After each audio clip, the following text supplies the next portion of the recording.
Hello YouTube. If you have a street demon carburetor like I do, you might be struggling with the same problem that I am, and that is it's running really rich when it's idling.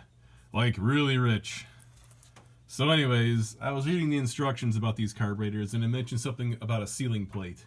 Basically, one of these gaskets here goes down on your intake manifold, and then a plate goes down on top of that gasket, and then a second gasket goes down on top of that plate, and then your carburetor goes on top of all that. So there's basically this plate sandwiched in between two gaskets. Well, I scoured the earth, and for the love of God, I cannot find this sealing plate. Even on Holley's website, I cannot find this sealing plate. But if you go to Summit Racing and go look for a G1420, they have this thing called a carb plate, and it's steel, and it does something that I think is going to be just good enough for what we're trying to accomplish here. So, yeah. Really? Alright, so these are your primaries, these are your secondaries. Right here is where your idling circuits are. And when you drop this gasket down on to the base of the carburetor, it covers up that idling circuit. And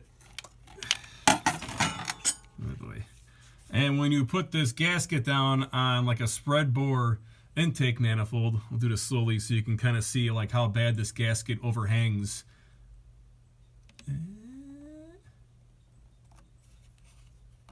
There. So you got like all this gasket right here that's kind of flapping in the breeze. I don't know if you can see it, or it's deflecting when I push my finger. But basically the intake manifold kind of stops right there, which is kind of equivalent to like there being no support past this point.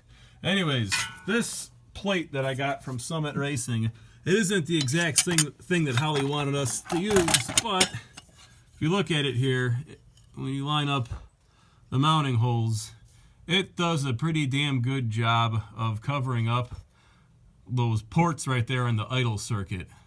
So what I'm going to do is I'm going to give this a try. I read a lot of people that are struggling on the internet about these Street Demon carburetors running rich, and boy do they run rich. But this is a good carburetor. I like this thing a lot. It's got really good throttle response, so I'm going to stick with it. I'm going to try and struggle with it a little bit more before I give up and go to something else. But anyways, give this a try. It might not work for me, but it might work for you. You guys might end up doing something a little bit differently than I did, and lo and behold, it ends up working. And again, I cannot find this sealing plate anywhere. I haven't called Holley. I should probably do that. But anyways, this looks like it's going to work good enough. I'm going to give it a whirl. I hope this helps you all. Later.